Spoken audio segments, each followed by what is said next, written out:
The Lost Signals present A joke on the children. a Bon Mott's Halloween series What's up, ninjas? celebrating Left turn. horror Sequels. with in-depth analysis, Do I look like someone who cares what God thinks? adult content, It's okay, he just wanted his machete back! adult language, Well, that's just what we call pillow talk, baby. and spoilers. If he dies, I'll be a murderer. Join us. Gotta love these parallel universes. Happy Halloween and welcome back to MOTS-O-Ween 2017. I, of course, remain Scott Thurlow, here with Rich Perry, What's up? Ian Manzer, Happy Halloween. Chris Morgan, and... Hey, sorry. Sorry? What were you saying now? Oh no, I gave a wave and I'm like, oh wait, we're on audio too. We're just crossing over realities, of course. And speaking of that, I've chosen Cube 2 Hypercube as my left turn-ish pick for this year's Halloween theme. So with that, I think we're going to go to Rich for the logline for this movie. 2 hyper, 2 cubed. Damn right. All right, so we're going to toss to Chris, start off with the intro body conclusion of Hypercube.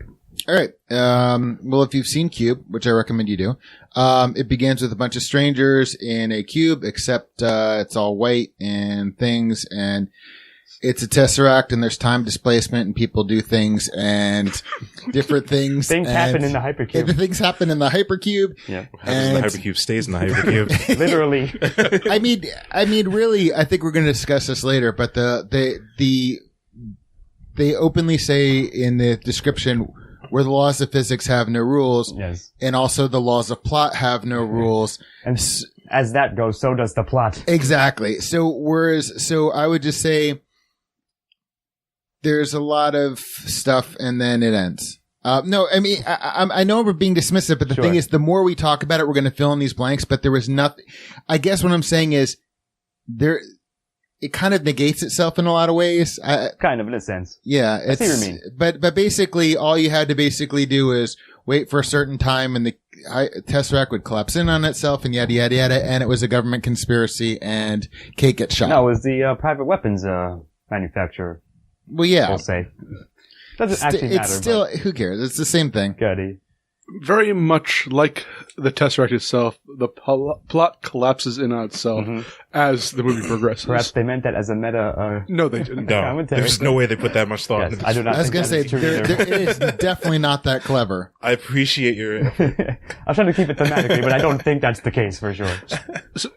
I liked this movie at first because it had the trappings of Cube, which I think is an absolutely brilliant film.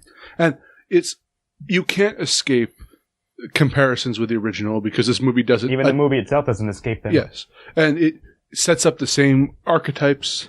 It sets up... Occasionally, it references the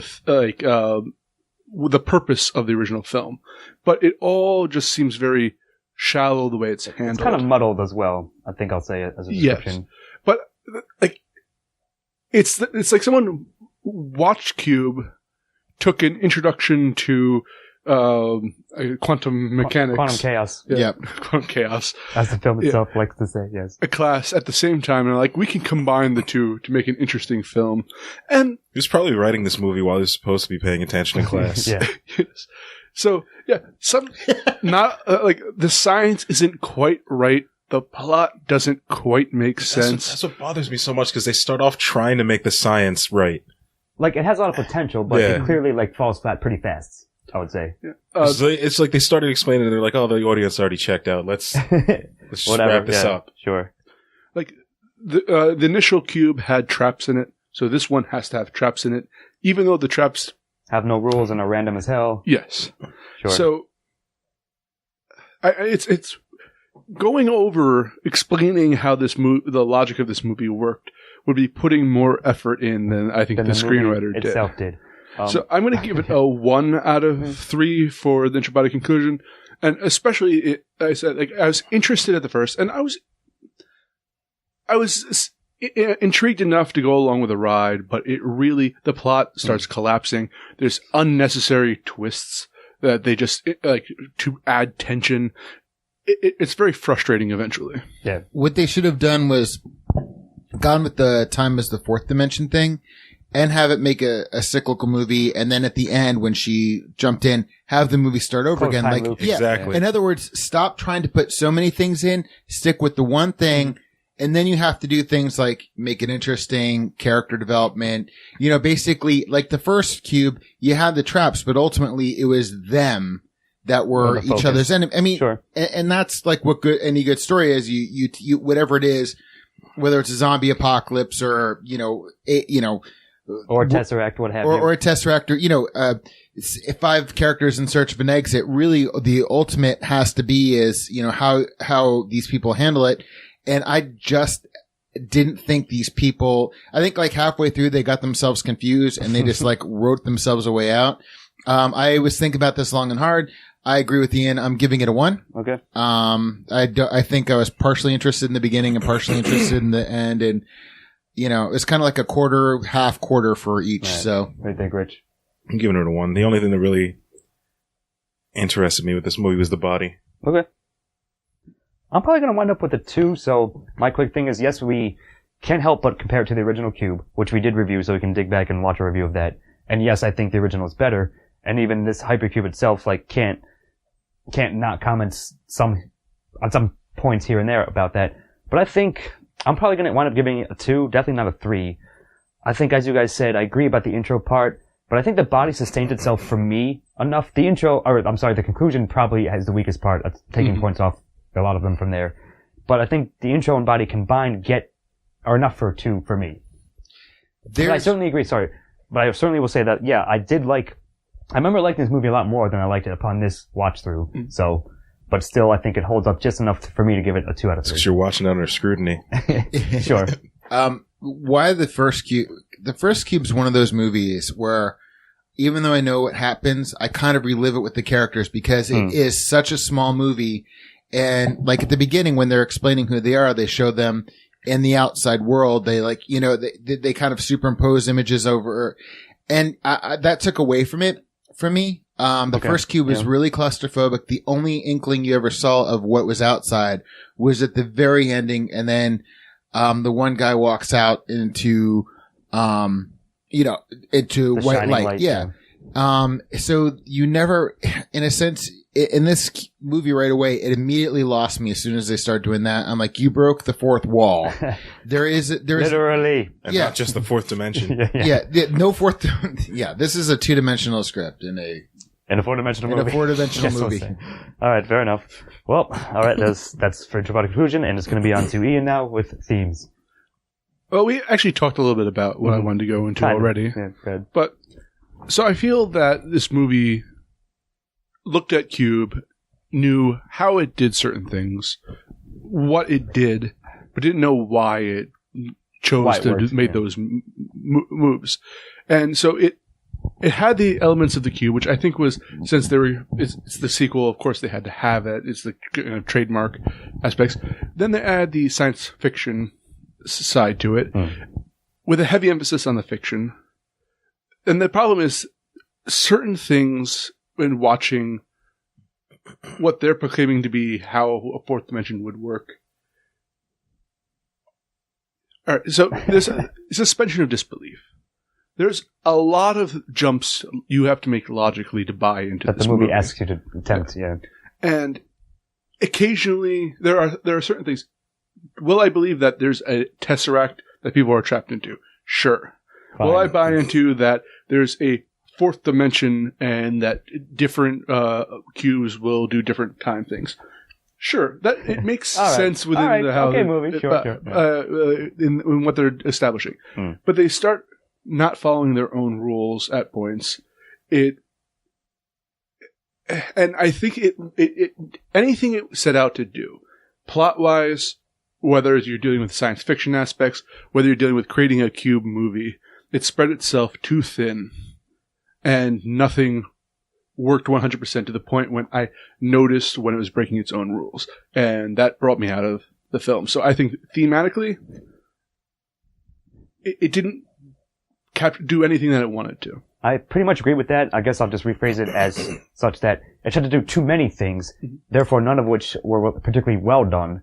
So while they had, again, potential and were interesting at the outset, eventually they fell flat like quickly enough, and then they move on to the next one. You're like, why?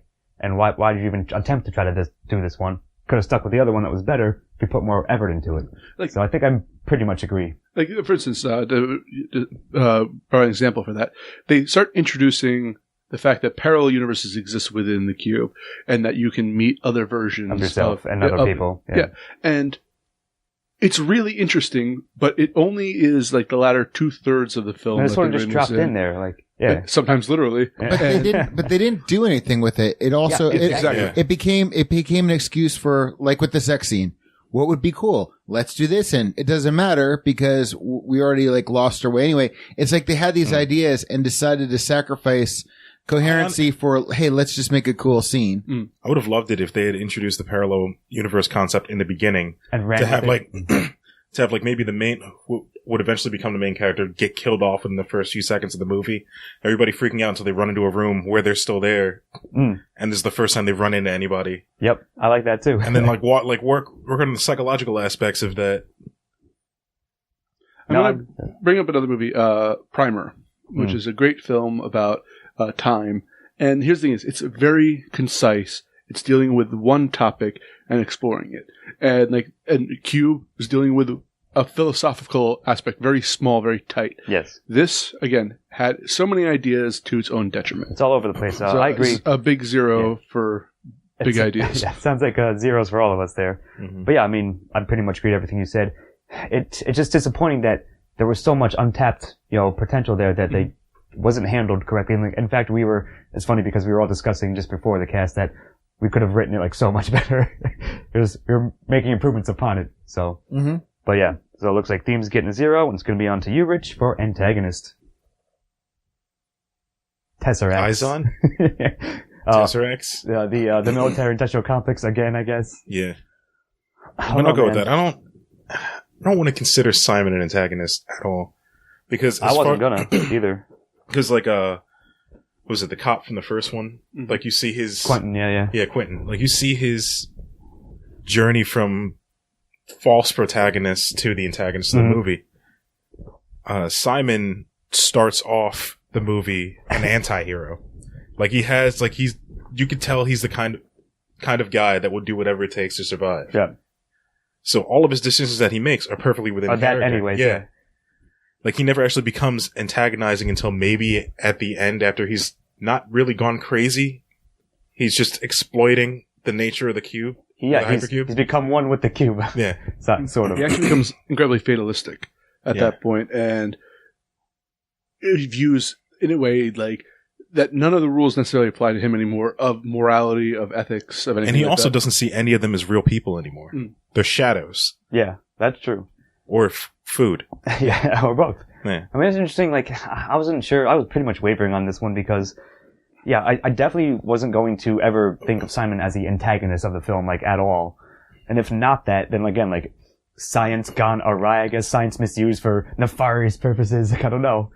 But it doesn't, like, address it. Yeah, yes, of course, they're antagonized by the cube, by the hypercube. Oh, God, but that's gonna be the case, like, always, like, you know what I mean? But in the first one, it was used to explore something deeper than that. In this one, it's almost, as you were saying, like, they have to have a trap room, so then a crazy hypercube thing comes out and, like, kills somebody. But it doesn't, like, have any other meaning or implications beyond that.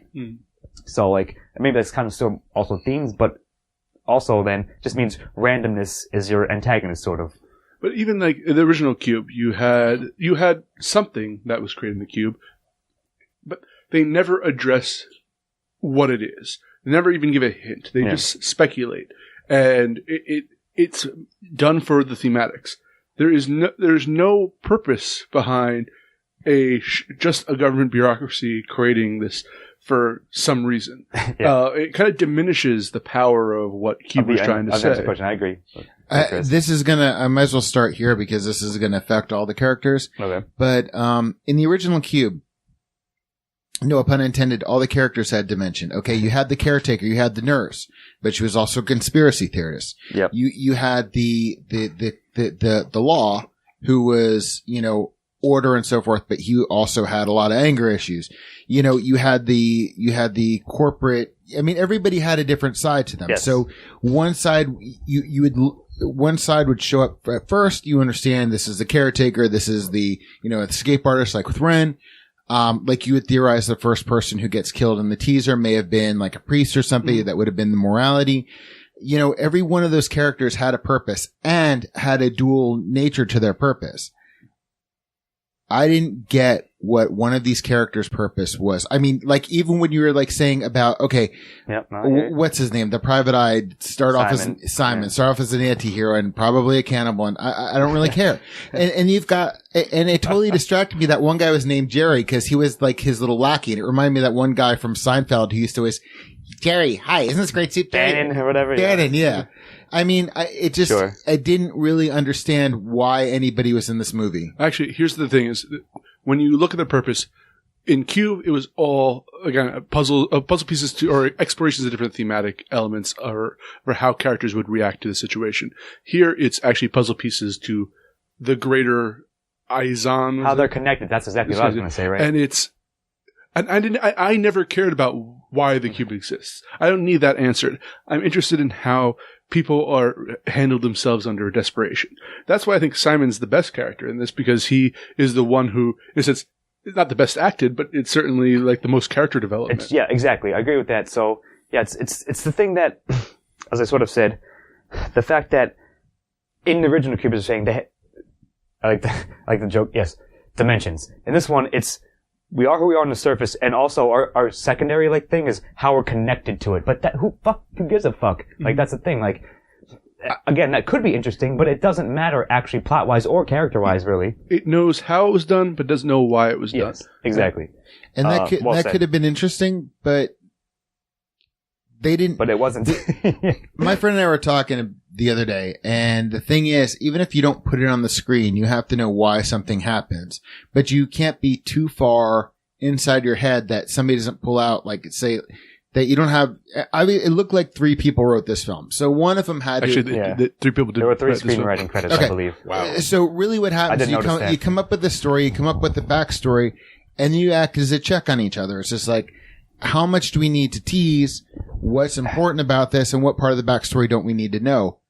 I don't think anybody who wrote this film had a clue. And the reason we're discussing this with their antagonist, and why I'm saying it's going to affect all the characters, is, to me, there was no antagonist.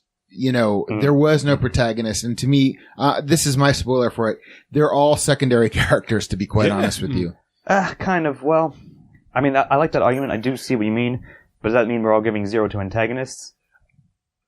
I think so. Unless you could find a way. No, I can't, Rich. Okay. Can you? No. I was really hoping that you would, because this one, there's some causality for I know Nurj are going to bring up like the abstract thing, but even this one, like, I can't really slap it on there. Yeah. It's a huge stretch. Yeah, exactly. Because you don't give enough of a shit about Izan. Yeah, it's dropped in there, and they could have, in some parallel universe, pun intended, it could have been interesting, it could have been well explored. But in this one, in this film, it was not. But even at the end, when they finally show up, like I said, it's just the most stereotypical thing stereotypical evil corporation thing ever. Yeah. It's like, that might as well be fucking Umbrella. Like, it's the same shit. But the thing is, you got that one smug asshole that's in charge of everybody else, and then the foot soldier that blows their brains out. The only clever thing I thought was like the Sasha Alexander thing, because Sasha is for both Alexander and Alexandra.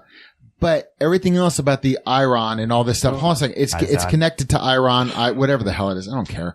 And, but the thing is, it was this esoteric thing. It's just like, they're saying to each other like it's supposed to mean anything, but there was no build up prior to it. There's no framework for it. So it's like kind of me like saying, kind of dropping this random thing out, and everybody like, oh, that's, the characters reacting to it, and the audience is sitting there going, who cares? Yeah.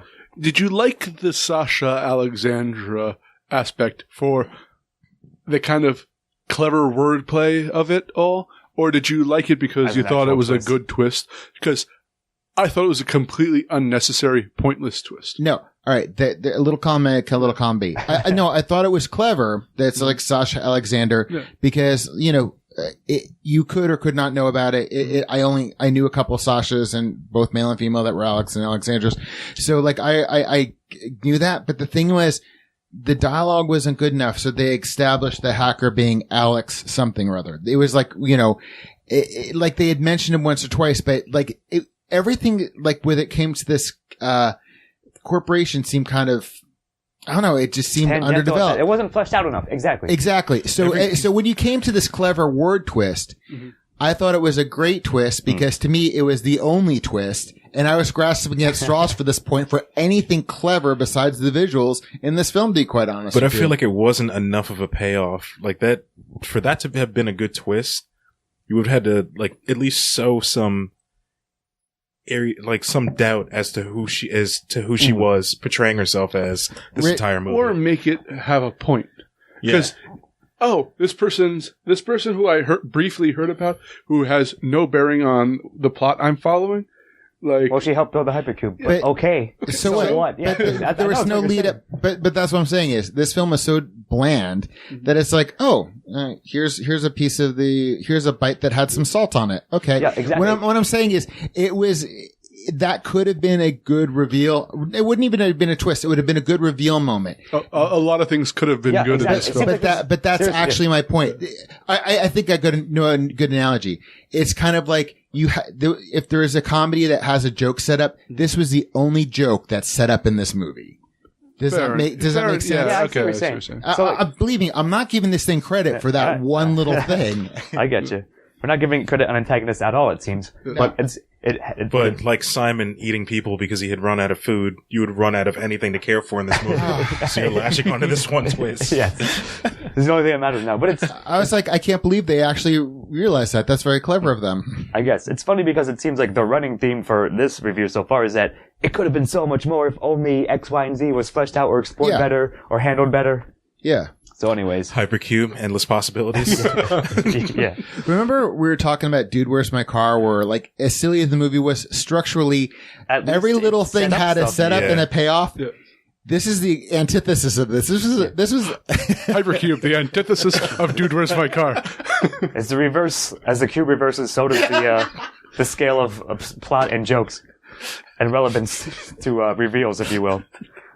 But either way, anything else we to say take we take the power of the cube to banish you to Hoboken, New Jersey. Yeah. We're always writing sequels here. But anything else about antagonist? Fellas? Zero. Yeah, zero. All right, that'll bring me to protagonist. Zero. Which I'm going to say exactly. Yeah. I was going to do the same thing. I was zero off the bat because if we're calling it Kate, she makes bad decisions. So it's weird because I'll just say this about Kate's character, I guess. Ostensibly, she's a spy, like an undercover agent for Izon? I think because if she is an undercover agent, every time she recklessly goes to save Sasha, actually has a point to it. See, that I always got that out of it. You were right. She knows Sasha, this is like the third or fourth time viewing Hypercube, and I probably won't watch it ever again in a while in my life. But the second time or so, I noticed, because if you notice, Sasha's wearing a little thing, and the whole movie, and it's I guess somewhat of an important MacGuffin, we'll call it. Right. So once having known that Kate is at least has an affiliation with Izon, ostensibly works for them. So I noticed little details like that. So, but even so, again, it's like we just said, her character could be interesting. They could have done cool things with her, could have done interesting things in her relationship to the other people in the cube as well. But I don't know, just not enough to get there. Even if we thought we were MSTKing it a bit when she seemed to make a decision that didn't make any sense. But it does make sense upon retrospect. One of them does, but some of them, others don't. But I want to talk about the MacGuffin for a second there. That MacGuffin barely showed up at the beginning of the last, I don't know if it would be the last act of the film. The last 10 minutes. Yeah, you barely saw Sasha touching it, and then she pulled off like it meant something. There was no setup. There was nothing to establish that from the beginning. It's not like it was there dangling. I kind of like that. It was there dangling because it was around her neck. I kind of like they didn't explain that, but it could have been, again, handled better. It's one of the things But I think if they had explained it as even if it was Sasha lying, saying that it was something from her mother or something like that, have Kate pull that off right before she's about to jump through, almost to think of it as a keepsake for her friend that helped her get out, and then to hand it over as the MacGuffin would have been a great twist. Yeah, that would have been great. Unfortunately, they didn't do that right. Because it could have been she could have been mourning her death instead of just ripping it off before she. A lot more of this movie needed to be set up. Yes. It's It's very... We'll say that, for sure. But I just think, like, protagonist-wise, if you're calling Kate the main protag... Now that I realize that all of her... Like, I was going to give her a 0 because she just made poor decisions. But now going back... Well, yeah, because if you didn't know, it's like she's about to kill herself to help out people who don't deserve it. Or people who are stuck in situations. Now that I know what her purpose was at the end of the movie, it makes more sense. And I think she did a good enough job as the protagonist that I didn't care about her necessarily, but I wasn't actively rooting for her death. Like the connection of it making sense for her to do something stupid to go say Sasha because she had the thing on the neck. But it made sense. It's kind of like the thing with the name or the thing with the MacGuffin. It was just barely enough, not enough, no setup. I mean, like, what I'm saying is, yeah, okay, it makes sense. But in the context of a film where, like, nothing makes sense, it's kind of like, okay, you had an idea there, but it could have been better. But it makes sense for her to do that for Sasha, but why did she care about anybody else that was going through the only that other is the question of the movie. Was the military guy. Yeah, the colonel. And there, like, I can actually make excuses for that, like, in my own mind. Granted, yes, the screenwriters dropped the ball on explaining it, but I don't know, there's enough there for me to squeak by a 1 here. I see what you're saying. It's not enough for me. It's closer than it was at the outset, having said that. Because I was gonna, like as Rich said, I was definitely gonna do exactly that. Be like, 0, let's move on, more or less. But like I said, like maybe I sort of convinced you because of the fact that if you assume she's working for Izon, then at least decisions make more sense than they seem on the surface. So I might like switch it over just to like a fine serviceable 1, like just barely over the line. Oh, I guess like limping over the line, I guess. Yeah, I might do that. Like, I don't know. I think I will at the end. Cause I thought the actress did a solid job for sure, for what she was given to work with from the script, portraying like, you know, the threadbareness of Kate's character that was there. I guess that was the biggest characterization was, like I just said, she was an agent for them. So I don't know. I hated the twist. I'm giving it it's like a 51% over the line for a 1, but I will switch it to a 1. It's a 50.0 infinite, and there's a 1 at that very end, which pushes it up. Okay. Is 0 for you guys? Yeah, 0. Okay. Alrighty. Well, that'll be back to you, Chris, with the secondary characters. I was thinking, remember in The Nice Guys, the Ryan Gosling's daughter is going around and you don't understand why she's on the hill walking around, and you find out later she's mapping out her, childhood. She was a really interesting character. I'd give her a 1. I didn't care about anybody. This is getting a 0 for me. All right. I mean, seriously. Not even Miss Paley. Well, I mean, what Miss Paley was useless. Oh, who cares? What I was thinking about, the reason I thought about that was because in this thing, it's all about spatial equivalency and blah, blah, blah, blah, blah. And I thought that was a really good use of what this movie tried to do. This movie did a comedy did as a side note, as a side flavor, had more of an impact on me than any one thing that had in this movie. Well, this one's interesting for me because I'm probably going to give it a 1 outright because I think that collectively, and Simon is by far the most interesting side character. Maybe Mrs. Paley, like, is the second, like... What? Why Mrs. Paley, though? Because... I'll explain why. She had... It seems offensive, I guess, on the surface, is that she was clearly suffering some kind of dementia. She was an older lady, but she had worked, she was a mathematician, and apparently part of, like, the main think tank that produced the Hypercube. So I thought that, like... Again, I mean, if they're gonna have like flimsy, like double characterizations, yeah, but it would have worked had she given anything other than, oh, that's a tesseract. I suppose she knew that. Actually, they all worked together well enough to again. And I feel that they had further along the starting line because of their closeness to the situation than the characters from the original Cube were. Yeah. But Miss Paisley definitely sparked things that Jerry had heard of. She recognized the body, which people may not have recognized who that person was. Yes, yeah. But they sort of came to the same conclusion without knowing who he was. But the thing but at its most Cube-like. Yes, all of these characters work together. There was a brief, maybe a half hour total, where these characters worked together to solve the problem before chaos ensued. And they had that great cube-like moment where they all broke down to infighting. Yeah.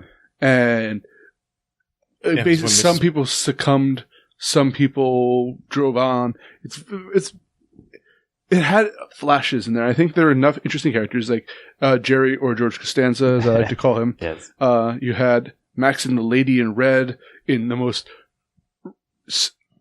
physically stupid sex scene I've ever seen. But what would have been funny is if they went full parody and then, like, you saw Max and Mrs. Peavy or whatever her name is, like doing a grandma's boy kind of thing floating around. There's so much they could have done. And another, it's just like Max having sex with different people.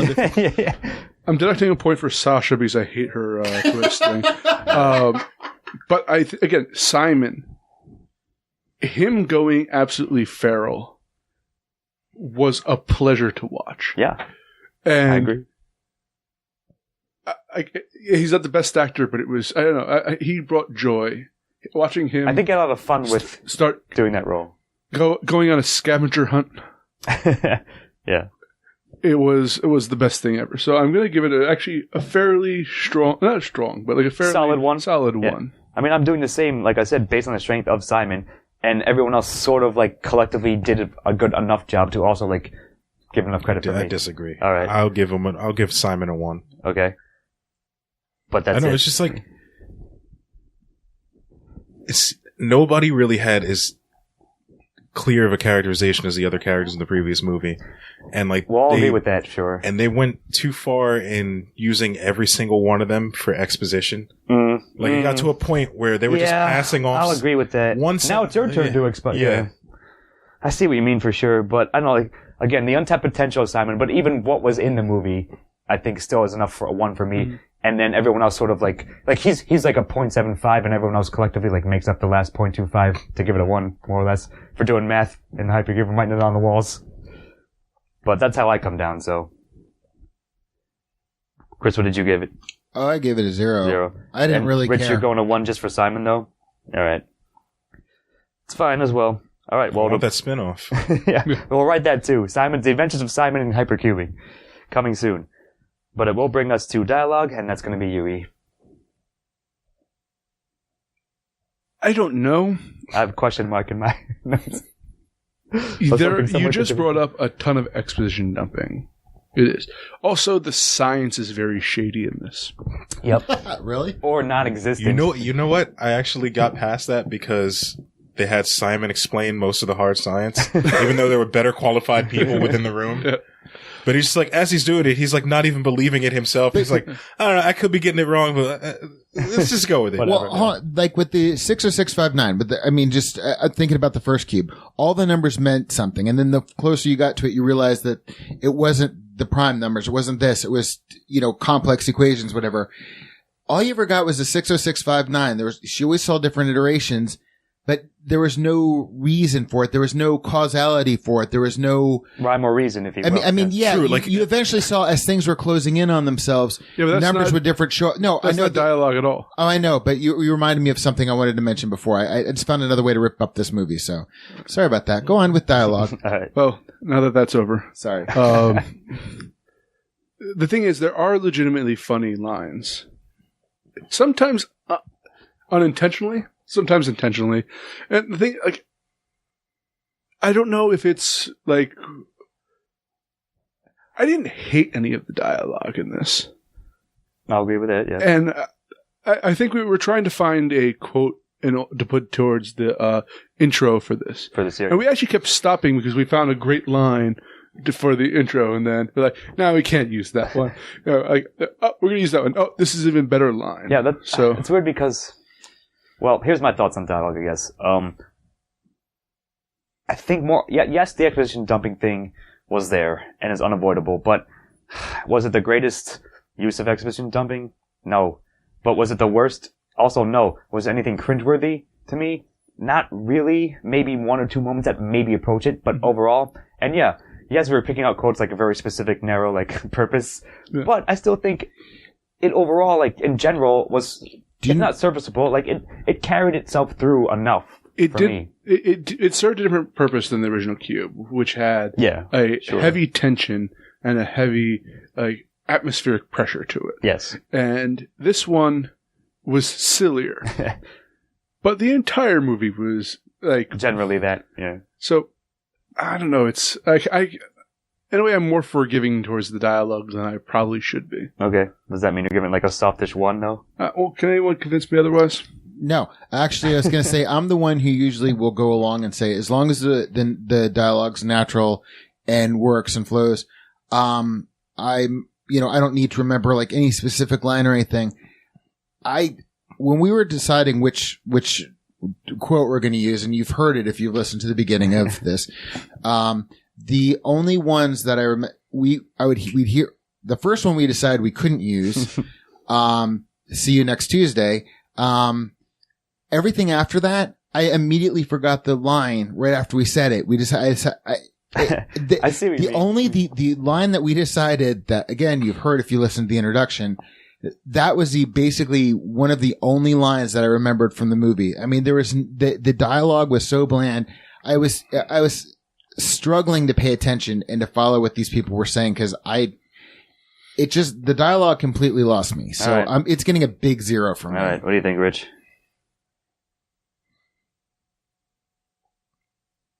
I think I'm going to have to go with a 0. All right.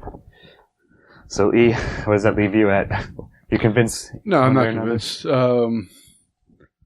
I think Chris is hating on this movie. And Rich just shrugged and gave it a 0. Like a default kind of. So I'm still giving it a soft 1 pretty much. Yeah, I'm going to give it a soft. Because again, there's nothing offensive about it. Yeah. Aside from the science. There's nothing memorable enough for me to give it a 1. Yeah, see, that's why I had a question mark because it's kind of tough. But I still think it limped along. It got there just enough.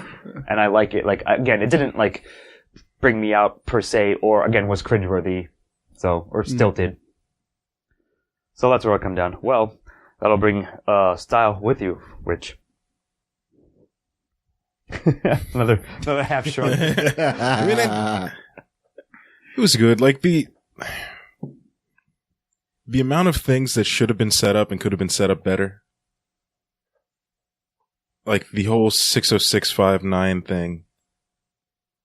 There's no reason why there should have been that many equations with that included in it. When as soon as he figured out that all you have to do is just jump through the door at that time, he could have wrote that out. If he had a pen, he could have wrote that message like, hey, stay here until the room collapses at 60659. That's it. That is absolutely Is that your argument too?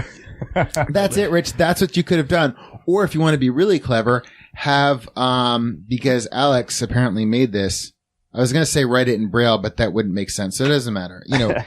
What I'm saying is I'm grasping at straws and I'm not really hating on this movie. It's not my fault that it's a series of near misses. And the more we talk about it, we could have written it better ourselves. Yeah. But I personally thought it was if you look at the sets, the way things are shot, I actually visually, I liked most of the movie. I mean, so I'm going to actually give this one a 1. Fair enough. Because I thought it was a good looking movie. And the payoffs of, hey, this looks cool instead of having anything to do, being coherent, paid off for this one. Got me 1. All right, fair enough. So I'll bring up 2 things that I'll fill Stephen Amosi's role that I thought the music was not amazing, but fitting, like sort of like kind of synth wavy, and I kind of like that stuff. I like the music, yeah. Like that was fine. The opening sort of like, almost like Fight Club style, like you're following the cube, you're going into it and then out of it, like that, the graphics were okay there. Were the effects great? No, but they weren't the worst. Like, they're fine, I guess. Except, one effect thing I want to talk about quickly, which is, I felt actually the doors, the way they slammed shut. Yeah. Always kind of, like, took me by surprise. Yeah. When it just had that, like, quick shut. No, like a space door shutting I thought that was actually one of the better things they did in here. That kind of bothered me in the way that the doors closed at odd times. Like they never seem to fall like for plot reasons. Yeah, like I figured at first I thought it was because if you as long as you have a body crossing the threshold, they're not going to shut. Yeah. But then there were times where like somebody ran through and then the door stayed open long enough for them to have a conversation to talk about why are you going into this room. Sure. I mean that is true because in the first cube you always heard the rumbling, so there was like a ticking clock right there. But you're right. I guess it was another one of those time differentials. They're like, oh, whatever. They also weren't touch doors in the first one. You had to crank them. Yeah. But getting to the music, and you don't often anymore see opening credit sequences in movies, and I thought the opening credit sequence for this movie, along with the music, was very good. I liked the way they did that, so that was good. Yeah, it's pretty solid. So like I said, like, I guess perhaps if not nostalgic, like, what I remember, one of the coolest things, and I submit to you fellas that it counts for style, is when Kate stabs Simon in the eye, and then he shows up like 20 years older, seconds later. Like, I thought that was a cool little idea. Like, it was well used. So I like that part. And like I said, in general, like, the thing is, like, some of the rippling effects and stuff look cool, and then other ones just look completely, like, badly CGI'd in. I mean, like, the breakdown of the cube kind of lost me, because it's okay, but it was like, again, some of it looked good and some of it was clearly like, I mean, from somebody learning how to use green screen, I mean, sure. Breaking the fourth wall. But again, it's weird because I think for this one, for me, is just enough to give it a softish, if not solid 1. But I liked it more than I thought it fell flat in places. So I thought visually it's the strongest aspect of the movie. Okay. So I always like to talk genre during style. Is it a good science fiction film? Certainly no. Not really. And it was upsetting at points. Is it a good cube film? It's not as good. Maybe, but not great. Is it a good horror film? No. And so, it doesn't do any exploration of characters. I already said all of this. The most memorable scene to me from when I watched this as a kid was the sex scene in the de-aging. That's the thing I remember, like, the least sort of. No, I was going to say, that's the only thing. The ending and the sex scene were the only two things I remember. I remembered it when he found the girl, but I didn't remember that at first. But anyway. So, yeah, like, it has clever moments, but there's a lot of promise that wasn't fulfilled here. So I'm going to give it a 0. And where are you coming down, Rich? On style? You know what? Since it continued the theme of disappointment, that earns a 1 for me. All right. Fair enough. That's funny. I like that. All right. Well, that'll bring me to a recommendation, which technically I did. And it's really bizarre because I'm not going to end up giving this a good score, but I am going to recommend Hypercube. I think it's worth a watch, even if it's not all that great, because, you know what? You can learn from it. You can say, as we have just said, man, they could have done X, Y, and Z. If only they explored that. If only, they just tweaked that a little bit, it would have been so much better. So it's almost like a learning exercise of, like, watch it. And if you're interested in making films or talking about them, you can see this is a perfect, like, case study of where things, if just a little bit more effort, just a little bit more, like, cohesiveness was put into this film, into this work, it could have come out better. So I still think it's worth a see, but clearly you should watch the first Cube over this one. And if you like the first Cube, as we did a lot, then maybe this is you can follow it up with Hypercube and be like, okay, I see where they're trying to go with it, but lower really, your expectations. Yeah. But I am going to actually recommend it at the end of the day, so what do you guys think? Leonard Part 6 was this mishmash of incoherence, but it was really funny and it actually blended together. And I could follow it. And actually I'd recommend that over this because this one was just so bland. I cannot recommend the first Cube enough. I think it's magnificent. And the thing is, to me, if you're going to make a bad movie, make something where I can really, laugh at it. You're saying it's basically offensively bland is why. No, I'm just saying it's like the Fantastic Four was with me. I'll say I like this better than the Fantastic Four that we saw with. Okay.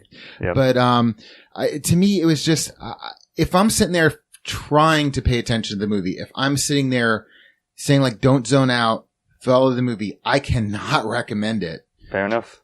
All right. Well, Yui.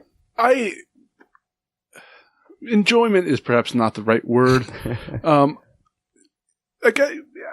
was with the movie the entire time, and it's a very short film, and towards the end I was like, can this please be over? But the thing is, like, I would recommend so many more movies before this. I'm not the biggest fan of Event Horizon, but I would recommend Event Horizon if you want a sci-fi horror movie over this. So, like, I think there's there's a lot more this out one's there. lower on your list. I totally recommend Event Horizon. Yes, well, we'll have things to say about Event Horizon, but at a later date. How about you, Rich, on recommendation? He has to drink to decide. You know, I changed my mind. I think I would recommend Leonard Part 6. I didn't do that back in. All right. Yeah. But.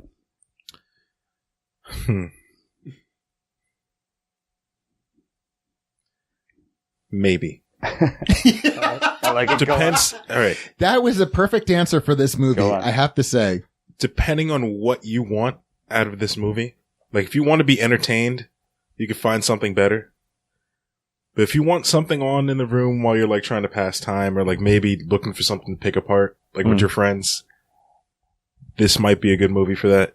This would be a good movie to turn down the volume, put up some, like, music you like, you know, like the soundtrack to one of the video games and just have it play on the background. Some other synthwave on stuff and just watch it. Yeah, I get it. So, like, depending is what you're saying you recommended? This would be a good movie in the background of another movie. Nice. I recommend it for that. All right.